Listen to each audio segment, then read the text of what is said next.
Hello students, कैसे हैं आप सभी लोग। स्वागत है आप सभी का मेरे यूट्यूब चैनल पर। तो आज हम लोग सेकेंड चैप्टर के कुछ टॉपिक रह गए थे, उनको कंप्लीट करेंगे।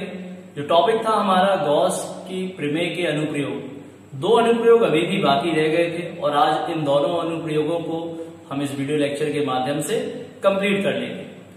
तो जो स्टूडेंट्स इस यूट्यूब चैनल पर नए हैं वो सबसे पहले जाकर यूट्यूब चैनल को सब्सक्राइब कर लें और वीडियो को अंत तक देखें।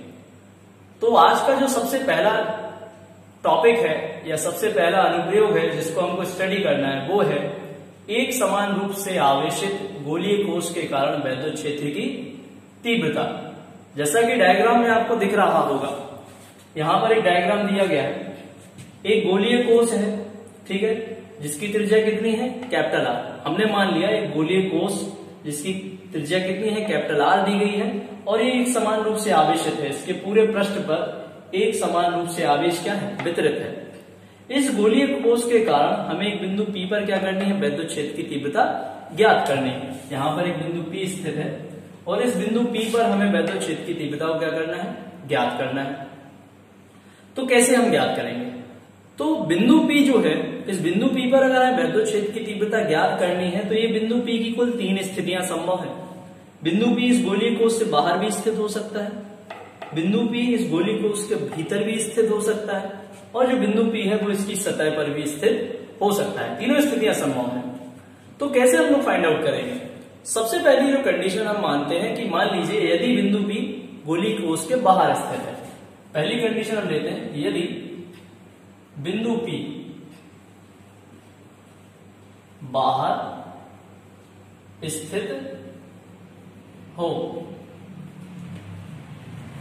जो बिंदु P है वो गोलीय कोश से कितनी दूरी पर स्थित है, स्मॉल r दूरी पर। तो यहां पर जो स्मॉल r है वो क्या है, ग्रेटर देन कैपिटल R। यदि बिंदु P गोलीय कोश के बाहर स्थित होगा तो जो बिंदु P की गोलीय कोश के केंद्र से दूरी होगी वो उस गोलीय कोश की त्रिज्या से क्या होगी, बड़ी होगी।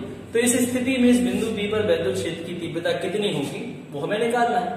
तो हमने क्या करा, हमने माना, इसको आप नोट करते जाएंगे, ठीक है, तो उसको लिखते चलिए। हमने माना एक गोलीय कोश हो गया जिसकी त्रिज्या कितनी है, कैपिटल R है, ठीक, और जो कि एक समान रूप से क्या है, आवेशित है, जिसका चार्ज कितना है, Q है।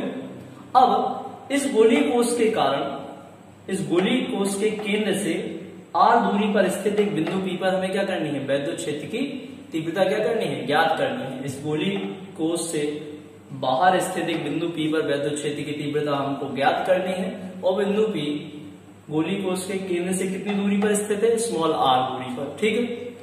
तो इस बिंदु P पर अगर हमें वैद्युत क्षेत्र की तीव्रता को ज्ञात करना है तो हम सबसे पहले क्या करेंगे, सबसे पहले हम बिंदु O को केंद्र मानकर, इस बिंदु O को हम क्या मानेंगे, केंद्र मानेंगे और स्मॉल r त्रिज्या का एक गोलीय गॉसियन पृष्ठ क्या करेंगे, कल्पना करते हैं। हम एक ऐसे गोलीय गॉसियन पृष्ठ की कल्पना करते हैं जिसका केंद्र बिंदु क्या है, O है और त्रिज्या कितनी है, R है, और ये जो बिंदु P है ये इसी गॉसियन पृष्ठ पर क्या है, उपस्थित है, ठीक। तो इस बिंदु P से गुजरने वाला कुल वैद्युत फ्लक्स कितना होगा, ठीक है। माना इस बिंदु P पर एक सूक्ष्म क्षेत्रफल उपस्थित है, ठीक है।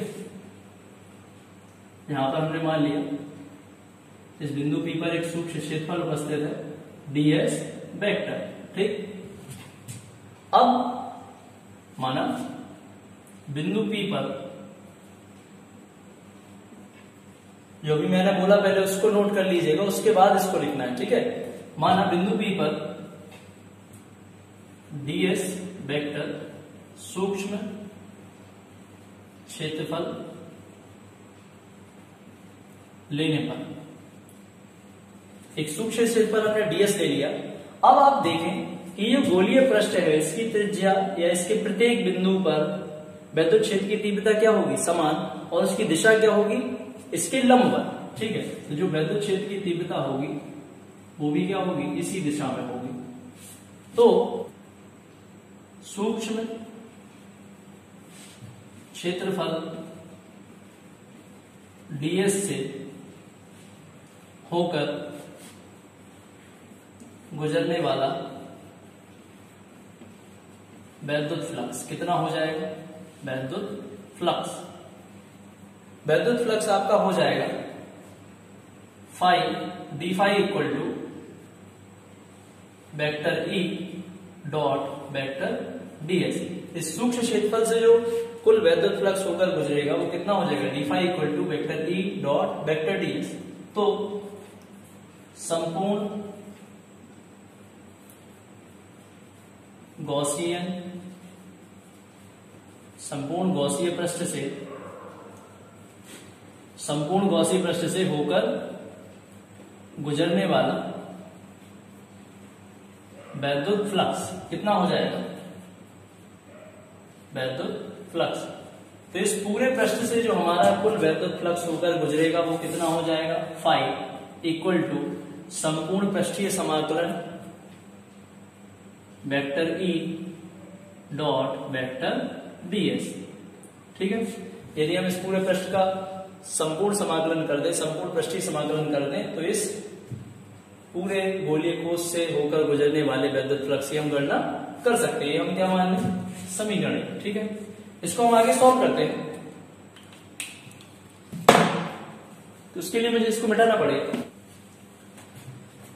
तो इस समीकरण को हम क्या लिख सकते हैं, इस समीकरण को हम लिखेंगे phi equal to E surface integral E DS cos theta. समीकरण एक को हम इस प्रकार लिख सकते हैं, संपूर्ण पृष्ठीय समाकलन ई डीएस कॉस थीटा, जहां पर जो थीटा है वो क्षेत्रफल सदिश डीएस वेक्टर और वैद्युत क्षेत्र वेक्टर ई के बीच का क्या है, कोण है। ठीक, बिंदु पी पर वैद्युत क्षेत्र वेक्टर ई और क्षेत्रफल सदिश वेक्टर डीएस अनुदिश है, अनुदिश है। तो थीटा कितना हो जाएगा, 0 डिग्री, क्योंकि दोनों अनुदिश हैं। यहां पर अगर हम बिंदु पी पर देखें तो वैद्युत क्षेत्र वेक्टर और क्षेत्रफल सदिश वेक्टर के बीच का कोण क्या है, 0 है। तो इस स्थिति में फाई इक्वल टू संपूर्ण पृष्ठीय समाकलन ई बाहर आ जाएगा ds cos 0। ठीक, तो फाई इक्वल टू कितना हो जाएगा, ई संपूर्ण पृष्ठीय समाकलन ds, क्योंकि cos 0 का मान कितना होता है, 1 होता है। तो कितना आ जाएगा, फाई इक्वल टू ई, और यदि इस पूरे पृष्ठ का हम संपूर्ण पृष्ठीय समाकलन कर दें तो संपूर्ण पृष्ठीय समाकलन ds इक्वल टू कितना आ जाएगा, 4 पाई r स्क्वायर।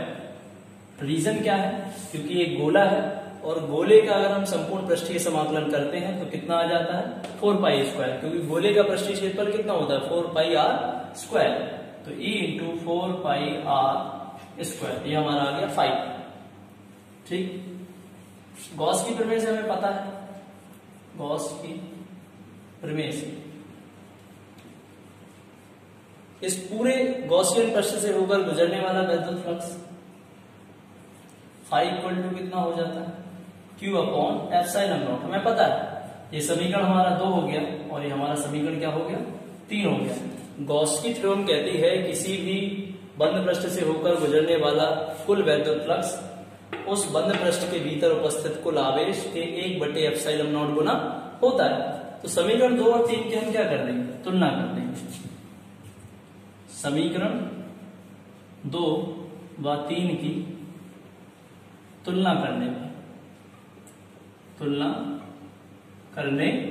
पर अगर हम इन दोनों समीकरणों की तुलना कर दें तो क्या हो जाएगा, E into 4 pi r square equal to Q upon epsilon naught. हमें E की वैल्यू निकालनी है क्योंकि हमें बिंदु P पर वैद्युत क्षेत्र की तीव्रता ज्ञात करनी है। तो 1 अपॉन 4 पाई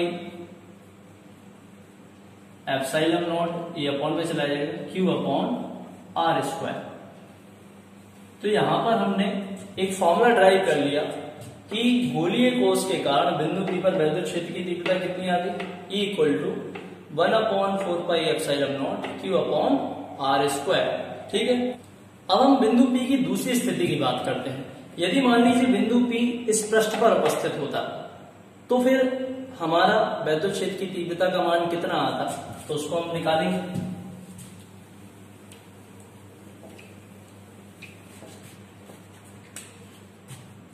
तो दूसरी कंडीशन हो गई, यदि बिंदु P गोलीय कोश के पृष्ठ पर उपस्थित हो।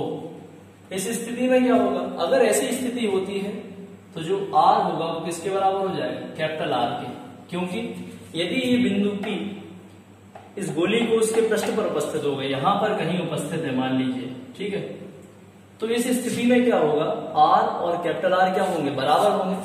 तो हमारे ये फॉर्मूला क्या बन जाएगा, capital E equal to 1/4 pi epsilon naught Q upon capital R square. ये फॉर्मूला चेंज हो जाएगा।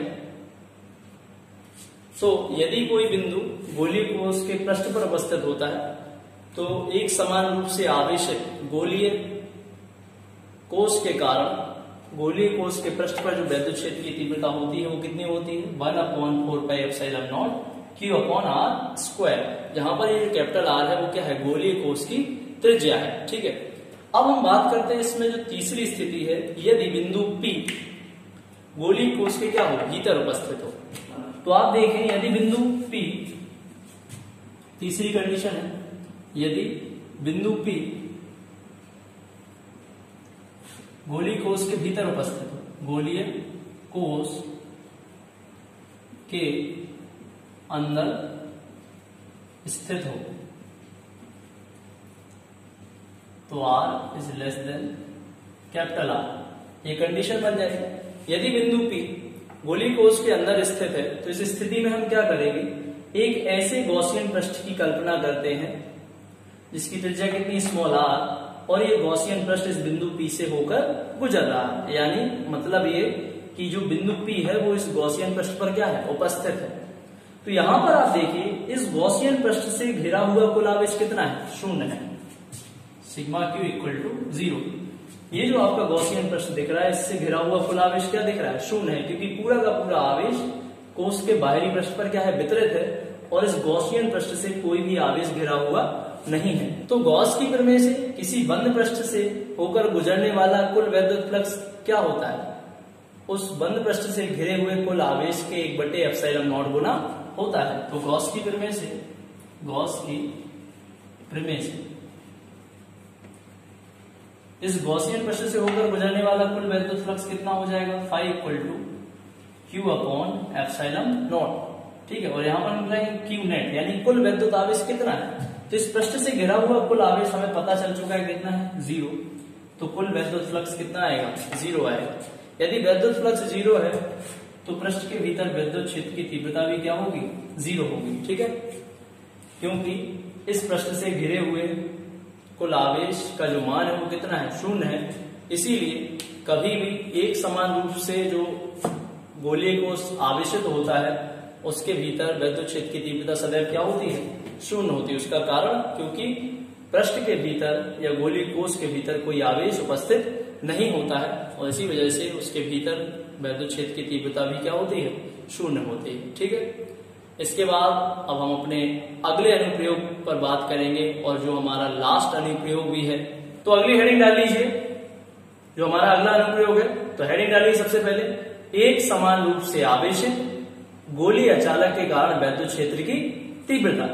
तो हम डेरिवेशन को स्टार्ट करते हैं। डायग्राम में आप देखिए, माना एक गोलीय अचालक हो गया, ठीक है, इसको आप लिखते जाएंगे, जिसकी त्रिज्या कितनी हो गई, कैपिटल R, और इस गोलीय अचालक पर Q आवेश जो है वो एक समान रूप से क्या है, वितरित है, ठीक। और इस गोलीय अचालक का जो आयतन आवेश घनत्व है, आयतन आवेश घनत्व कितना दिया गया, आयतन आवेश घनत्व रो बराबर आवेश बटे आयतन। प्रति एकांक आयतन में जो आवेश उपस्थित होता है उसे ही हम क्या कहते हैं, आयतन आवेश घनत्व। तो रो बराबर कितना आ जाएगा, कुल आवेश कितना है, Q, और इस गोले का आयतन कितना हो जाएगा, 4/3 पाई R/Q। तो कितना हो जाएगा, रो बराबर 3Q, ये 3 ऊपर चला जाएगा, 4 पाई R/Q। ये हमारा क्या आ गया, इस गोलीय अचालक का आयतन आवेश घनत्व। मान लीजिए एक बिंदु P है जो इस गोलीय अचालक से कितनी दूरी पर स्थित है, स्मॉल r दूरी पर स्थित है और बाहर स्थित है। ये बिंदु P अंदर भी हो सकता है स्मॉल r दूरी पर, या फिर इस गोलीय अचालक के पृष्ठ पर भी उपस्थित हो सकता है। इसकी कुल 3 उपस्थितियां बन सकती हैं, ठीक है। तो सबसे पहले हम यदि बिंदु इस गोलीय अचालक से बाहर स्थित हो तो उस कंडीशन के लिए हम वैद्युत क्षेत्र की तीव्रता को ज्ञात करेंगे। उसके लिए मैं इसको मिटाऊंगा।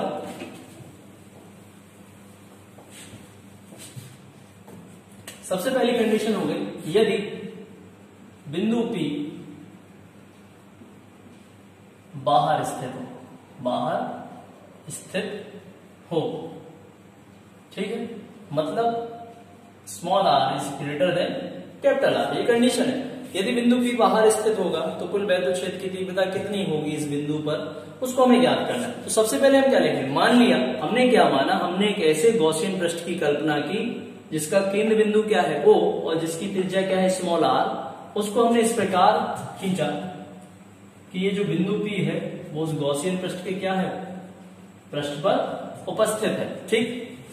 ये बिंदु P क्या है, इस गॉसियन पृष्ठ पर क्या है, उपस्थित। तो गॉसियन पृष्ठ से घिरा कुल आवेश कितना हो जाएगा, Q, क्योंकि इस गोलीय अचालक को कुल कितना आवेश दिया गया था, Q, जो इस पर पूरे गोलीय अचालक पर एक समान रूप से वितरित हो गया, ठीक है। तो माना बिंदु P पर एक सूक्ष्म क्षेत्रफल स्थित है, एक सूक्ष्म क्षेत्रफल स्थित है, क्षेत्रफल ds वेक्टर लेने पर, अगर हम एक सूक्ष्म क्षेत्रफल ds यहां पर ले लें, ठीक है, ds वेक्टर, तो इस गोलीय अचालक के कारण जो वैद्युत क्षेत्र की तीव्रता होगी वो इस गॉसियन पृष्ठ पर कितनी होगी, हर बिंदु पर, प्रत्येक बिंदु पर क्या होगी, एक समान होगी और उसकी जो दिशा होगी वो क्या होगी, इसके लंबवत E, ठीक। तो सूक्ष्म क्षेत्रफल ds वेक्टर से होकर गुजरने वाला कुल फ्लक्स कितना हो जाएगा, d फाई इक्वल टू, इस सूक्ष्म क्षेत्रफल से जो कुल फ्लक्स होकर गुजरेगा वो कितना हो जाएगा, d phi equal to vector E vector ds, ठीक। इसको हम कैसे लिख सकते हैं, इसको हम इस प्रकार भी लिख सकते हैं, d फाई इक्वल टू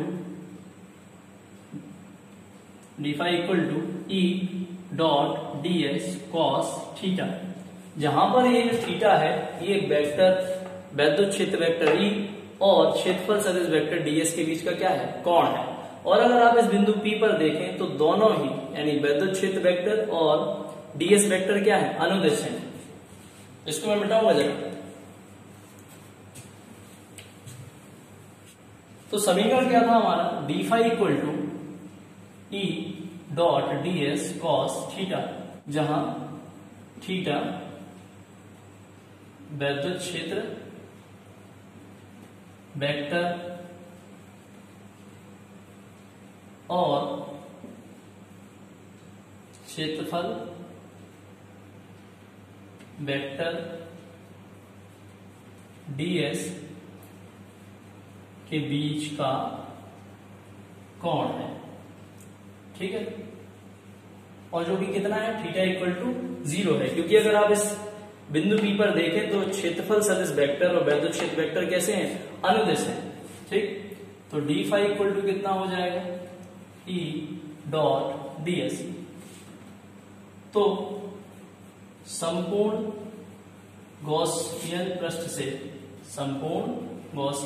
से होकर गुजरने वाला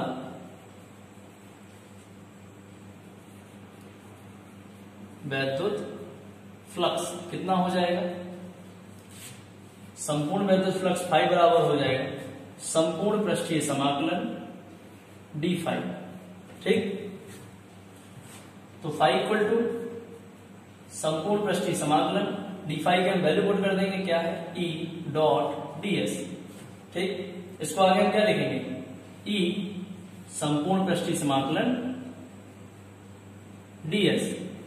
और हमें पता है कि ये गोले का जो संपूर्ण पृष्ठीय समाकलन होता है वो कितना होता है? 4 पाई आर स्क्वायर। ठीक है, तो वैल्यू पुट कर देंगे, तो फाई इक्वल टू कितना आ जाएगा? E into 4 pi R square. इसको आगे सॉल्व कर ली, तो मैं इसको मिटा देता हूं। ये समीकरण हम ले रहे हैं 2। ठीक है, तो इसको मिटाते हैं। यहां पर क्या आ जाएगा? गॉस की प्रमेय से, गॉस की प्रमेय से, गॉस की प्रमेय क्या कहती है? किसी भी बंद पृष्ठ से होकर गुजरने वाला कुल वैद्युत फ्लक्स कितना होता है? Phi equal to Q upon epsilon naught. ये समीकरण हमारा क्या हो गया? 3 हो गया। समीकरण 2 और 3 की हम क्या कर देंगे? तुलना। समीकरण 2 व 3 की तुलना कर देंगे। अगर हम दोनों समीकरणों की तुलना करेंगे तो कितना आ जाएगा? E into 4 pi R square equal to Q upon epsilon naught. हमको वैद्युत क्षेत्र की तीव्रता ज्ञात करनी है, तो ई बराबर कितना आ जाएगा? 1 upon 4 pi epsilon naught Q upon R square. तो ये हमारा एक समान रूप से आवेशित गोलीय अचालक के कारण क्या आ गई? वैद्युत क्षेत्र की तीव्रता का व्यंजक हमने क्या कर लिया? ज्ञात कर लिया। ये पहली कंडीशन थी। यदि बात यह है, दूसरी कंडीशन क्या? यदि बिंदु P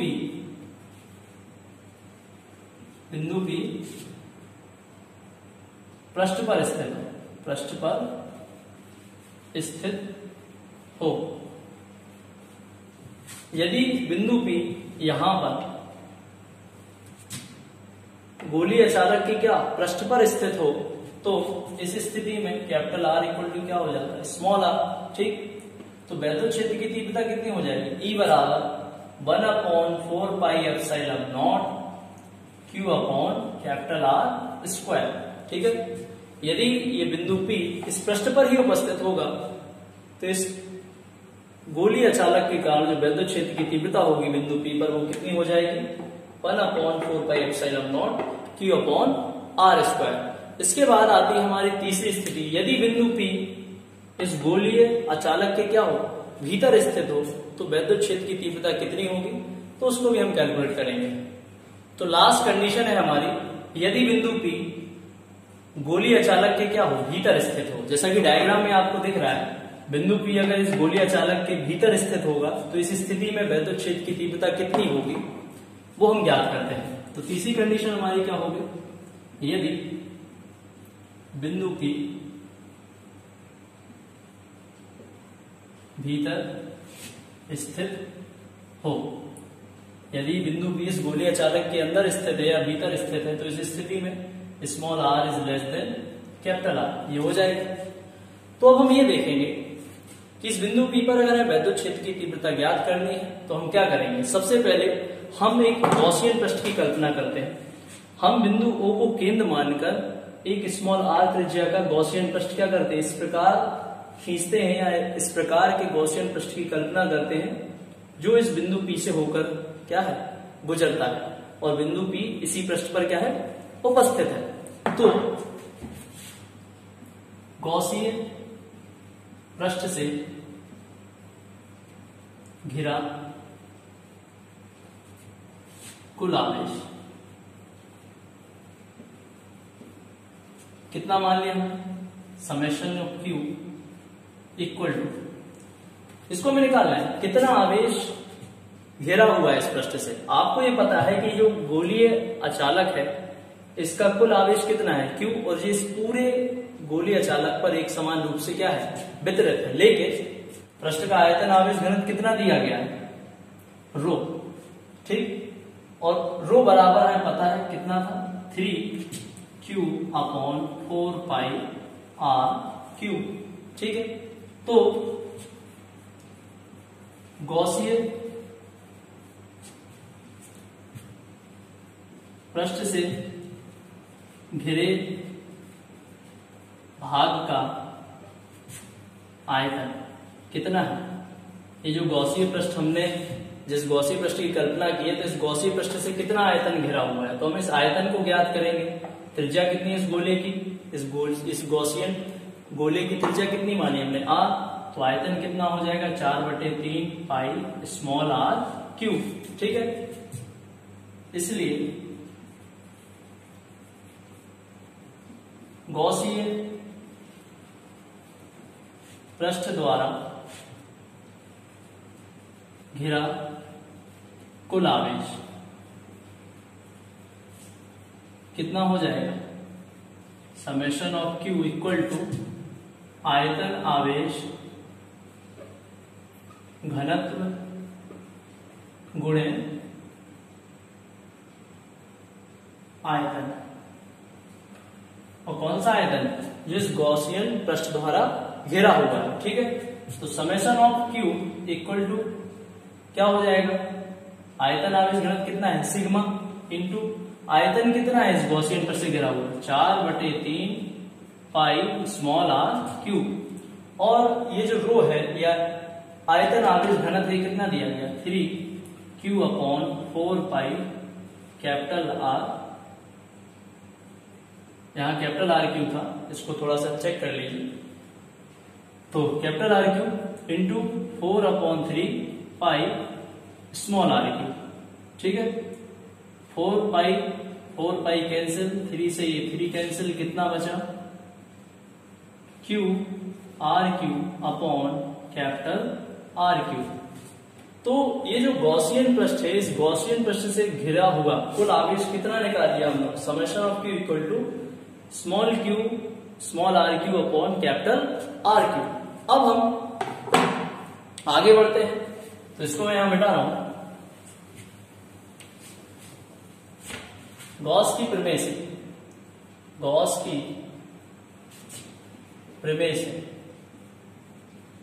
की प्रमेय क्या है कि किसी भी पृष्ठ से होकर गुजरने वाला कुल वैद्युत फ्लक्स फाई बराबर कितना होता है, समेशन ऑफ Q/ε0 के बराबर। मतलब कोई भी बंद पृष्ठ है, उस बंद पृष्ठ से होकर गुजरने वाला वैद्युत फ्लक्स कितना होगा, उस पृष्ठ से घिरा हुआ कुल आवेश के 1/ε0 गुना होता है। तो फाई इक्वल टू कितना हो जाएगा, समेशन ऑफ Q आप निकाल चुके हैं, कितना है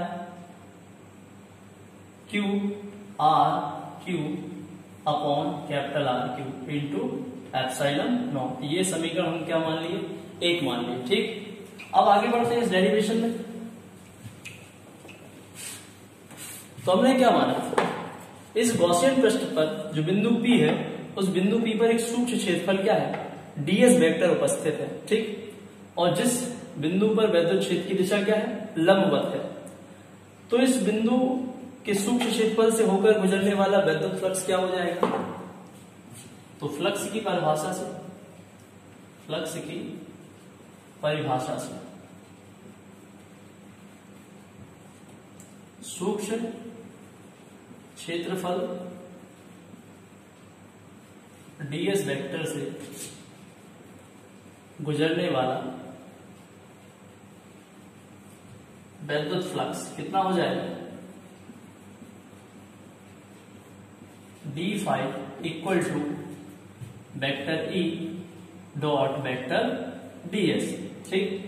इसको क्या लिख सकते हैं,